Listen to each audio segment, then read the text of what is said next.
Hello दोस्तों, नमस्कार। इस समय हम धार रोड पवार कॉलोनी से बोल रहे हैं, जहाँ पर कि हमारा निवास है, हमारा निजी निवास है। और ठीक हमारे घर के सामने कॉलोनी का गार्डन भी है। तो दोस्तों, बात ये है कि अभी कल के दिन मैं अचानक घर के अंदर से घर के बाहर निकला, तो हमारी कॉलोनी में एक इंग्लिश में कहे तो बीच और अपनी सामान्य भाषा में कहे तो कुतिया, जो कि हमारे कॉलोनी में रहती है। तो उसने अभी बीती 1-2 दिन में बारिश के समय उसे डिलीवरी हुई। तो डिलीवरी के दौरान उसके बच्चे कई पानी में भीग रहे होंगे, तो इस दौरान वो काफ़ी परेशान थी।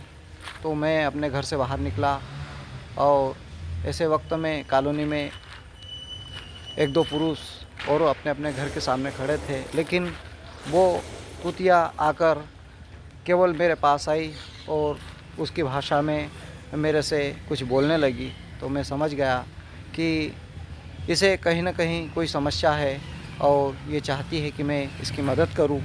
तो फिर मैंने देखा, फिर वो मेरे पास से होती हुई वापस गार्डन में आई और गार्डन में आकर खड़ी हो गई और गार्डन में खड़ी होकर मुझे बार बार देख रही थी। तो फिर मैं आया और देखा कि कुछ न कुछ तो बात है।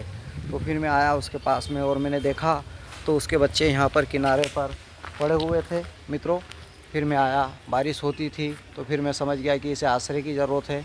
फिर मैंने आया और मैंने ये इस तरह से उसकी व्यवस्था लगाई। यहाँ पर एक चादर, जिसको पतरा कहते हैं, वो भी ढाक दिया है और ऊपर से बरसाती वगैरह डाल दी है।